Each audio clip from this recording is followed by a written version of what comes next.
अंबेडकर नगर को दिए सीएम योगी ने 1231 करोड़ की सौगात, 6000 करोड़ से ज्यादा परियोजनाओं का किया लोकार्पण। सीएम योगी आदित्यनाथ ने अखिलेश यादव पर कसा तंज, कहा सत्ता विरासत में मिल सकती है, बुद्धि विरासत में नहीं मिलती। सरकार चलाने के लिए दिल भी चाहिए और दिमाग भी चाहिए। सत्ता विरासत में मिल सकती है, बुद्धि विरासत में नहीं मिलती है। सीएम योगी ने कहा सपा ने वंचितों की आवाज को दबाया, सपा राज में था माफियाओं का राज, अब यूपी से गुंडे और माफिया भाग रहे हैं। यही उत्तर प्रदेश है जहां पर समाजवादी पार्टी और कांग्रेस के नेतृत्व में पलने वाले माफियाओं की समानांतर सरकारें चलती थी, लेकिन 17 के बाद एक एक करके माफिया कहां चले गए ये भी आप सब जान रहे हैं। सुल्तानपुर एनकाउंटर पर बोले सीएम योगी आदित्यनाथ, कहा अपराधी की कोई जाति नहीं होती, अपराधी सिर्फ अपराधी होता है। हरियाणा के जुलाना में कांग्रेस उम्मीदवार विनेश फोगाट ने किया रोड शो, भारी संख्या में जुटे विनेश के समर्थक, टिकट मिलने के बाद विनेश की पहली चुनावी रैली। बिहार के दरभंगा पहुंचे केंद्रीय स्वास्थ्य मंत्री जेपी नड्डा, प्रस्तावित एम्स की जमीन का निरीक्षण किया, सुपर स्पेशलिटी अस्पताल का उद्घाटन किया। जेपी नड्डा के सामने ही बिहार के मंत्री ने खोल दी स्वास्थ्य विभाग की पोल, कहा पटना से मरीजों के लिए जो सुविधाएं भेजी जाती हैं वो दरभंगा तक नहीं पहुंच पाती हैं। सीएम ममता बनर्जी से नाराज होकर टीएमसी सांसद जवाहर सरकार ने इस्तीफा दिया है, कोलकाता रेप मर्डर केस को लेकर जवाहर सरकार की नाराजगी देखी गई। शहजाद पूनावाला का ममता बनर्जी पर हमला, कहा टीएमसी और ममता बनर्जी ने भ्रष्टाचार को संस्थागत बना दिया है, ममता बनर्जी को इस्तीफा देना चाहिए। देखिए, सबसे पहले तो अगर इस्तीफा या त्यागपत्र किसी का आना चाहिए तो वो ममता बनर्जी का होना चाहिए। टीएमसी का मतलब तृणमूल कांग्रेस नहीं, टू मच करप्शन बन चुका है। शिवराज सिंह चौहान ने पुलिस भर्ती को लेकर झारखंड सरकार पर साधा निशाना, कहा 10 किलोमीटर की दौड़ कहीं भी नहीं होती, 12 नौजवानों की जान गई है, जनता माफ नहीं करेगी। 12 नौजवानों की जान गई है, यह हादसा नहीं है, ये हत्याएं हैं जो वोट के लालच में की गई है, और झारखंड का नौजवान कभी भी सरकार को माफ नहीं करेगा। यूपी में सपा नेता पर युवती से दुष्कर्म का आरोप, अश्लील वीडियो बनाकर ब्लैकमेल करने की भी बात आई सामने, पुलिस ने मामले में दर्ज की एफआईआर, मामला दर्ज होने के बाद नेता फरार है। अयोध्या में रेप पीड़िता की परिजन और ग्रामीणों ने सांसद अवधेश प्रसाद से मिलने से इनकार कर दिया, देर रात परिजनों से मिलने पहुंचे हुए थे सांसद। बीजेपी नवनियुक्त प्रदेशाध्यक्ष ने भीलवाड़ा का किया दौरा, रेलवे स्टेशन पर बीजेपी कार्यकर्ताओं ने गर्मजोशी से किया स्वागत। हैदराबाद में पबों पर आबकारी विभाग की छापेमारी, 5 पब में 4 लोग पाए गए कोरोना पॉजिटिव।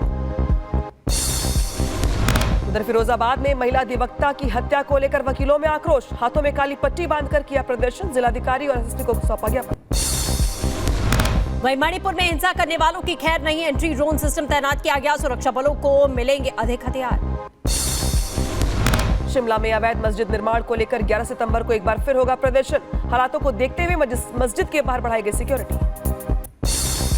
यूपी के बलिया में दिन दहाड़े दबंगों ने युवक को पीटा, भरे बाजार में बेरहमी से पिटाई की घटना का सीसीटीवी सामने आ चुका है, वीडियो सोशल मीडिया पर वायरल हुआ।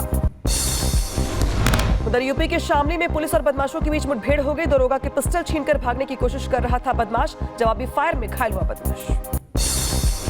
यूपी के मुरादाबाद में अवैध फैक्ट्री का भंडाफोड़, पुलिस ने अवैध शस्त्र फैक्ट्री गिरोह के 800 से ज्यादा लोगों को गिरफ्तार किया। रांची में चेकिंग अभियान के दौरान कार सवार लोगों की पुलिस से झड़प, थाने ले जाए गए दोनों शख्स, वहां भी किया जमकर हंगामा। मध्य प्रदेश की जबलपुर में 20 सड़क पर दबंगों ने युवक को पीटा, वीडियो सोशल मीडिया पर वायरल हुआ है, मारपीट के कारण का खुलासा नहीं, मामले में पुलिस ने संज्ञान लिया।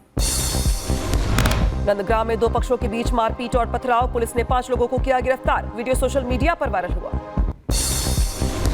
यूपी की रायबरेली में चाचा की पिटाई से लड़की की मौत हो गई, पुलिस ने मारपीट मामले में केस दर्ज किया, आरोपी चाचा की गिरफ्तारी के लिए टीम का गठन किया गया। यूपी के कुशीनगर में मासूम के साथ मुस्लिम बुजुर्ग ने किया दुष्कर्म, राहगीरों ने बुजुर्ग को पकड़कर पुलिस के हवाले किया।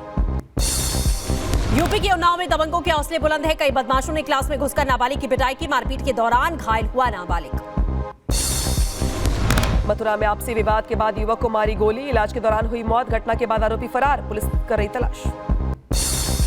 यूपी के एटा में पुलिस के हाथ लगी बड़ी सफलता। स्वास्थ्य विभाग की टीम पर हमला करने वाले 2 फरार आरोपियों को गिरफ्तार किया गया। दोनों आरोपियों को जेल भेजा गया।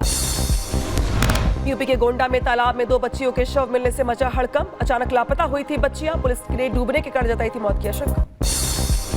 यूपी के बदायूं में दुष्कर्म के आरोपी को पुलिस ने गिरफ्तार किया है। एसएसपी के निर्देश पर पुलिस की ओर से गिरफ्तारी की गई। यूपी के मऊ की जेल में बलात्कार के आरोपी ने फांसी लगाकर की खुदकुशी। जेल प्रशासन में मचा हड़कंप। जम्मू कश्मीर के राजौरी में सड़क हादसा। कार और बाइक के बीच में हुई जोरदार टक्कर। हादसे में 1 की मौत, 4 लोग जख्मी। यूपी के बागपत में हादसा हुआ। हाईवे पर पोल से टकराई श्रद्धालुओं से भरी बस। हादसे में कई लोग घायल हुए। घायलों को हॉस्पिटल में करवाया गया भर्ती। यूपी के उन्नाव में तेज रफ्तार बस ने युवक को रौंद दिया। हादसे में युवक की मौके पर मौत हो गई। रेवाड़ी में एक युवक ने फांसी लगाकर की आत्महत्या। मकान मालिक ने पुलिस को किया सूचित। पैसों की समस्या बताई जा रही है आत्महत्या की वजह। बिहार के बक्सर में टला बड़ा रेल हादसा। मगध एक्सप्रेस ट्रेन के 2 हिस्से हो गए। यात्रियों ने शेयर किया वीडियो। किसी के हताहत होने की खबर नहीं।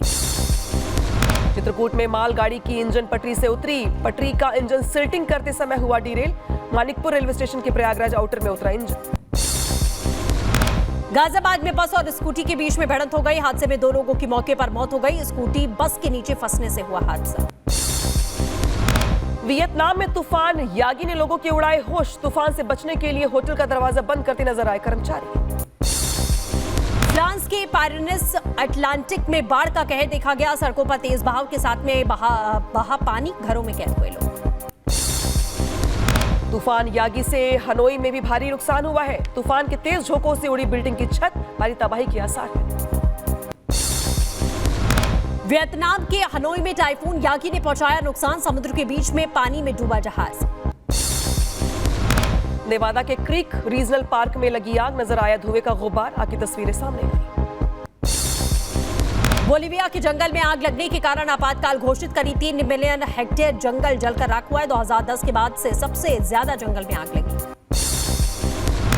उधर इजराइल के लड़ाकू विमानों ने दक्षिणी लेबनान में किया हमला। हिजबुल्लाह के कई ठिकानों को बनाया गया निशाना। आईडीएफ ने हिजबुल्लाह के लॉन्चर को किया नष्ट। उत्तरी इजराइल में हिजबुल्लाह ने दागे रॉकेट। आयरन डोम ने हवा में ही नष्ट कर दिए कई रॉकेट। तेल अवीव में इजरायली लोगों का प्रदर्शन। पुलिस ने कई प्रदर्शनकारी हिरासत में लिए। गाजा में बंधकों की वापसी के लिए सरकार की विफलता के विरोध में उतरे लोग। बांग्लादेश के फिरंगी बाजार में गणेश पूजा के दौरान हमला हुआ। भगवान गणेश की प्रतिमा को भी नुकसान पहुंचाने की कोशिश की गई। कट्टरपंथियों ने पूजा मंडप में जमकर तोड़फोड़ की। सीरिया के इदलीब में ड्रोन और रॉकेट हमलों में बढ़ोतरी हुई। कमांड पोस्ट पर हुआ हमला। इटली के संस्कृति मंत्री ने इस्तीफा दे दिया है। घोटाले में नाम आने के बाद ने इस्तीफा दिया। गाजा में फिलिस्तीनियों की मौत का आंकड़ा बढ़ा। मरने वालों की संख्या बढ़कर 40,939 हुई। मॉस्को में सिटी डे के मौके पर संगीत कार्यक्रम का आयोजन किया गया। राष्ट्रपति पुतिन भी कार्यक्रम में शामिल हुए। आयरलैंड के डबलिन में ब्रिटिश पीएम कीर स्टारमर ने साइमन हैरिस से की मुलाकात। फार्मले हैरिस ने स्टारमर का स्वागत किया। भारत ने अफ्रीका के सूखा प्रभावित मलावी को 1000 मीट्रिक टन भेजा चावल। विदेश मंत्रालय की तरफ से जानकारी दी गई।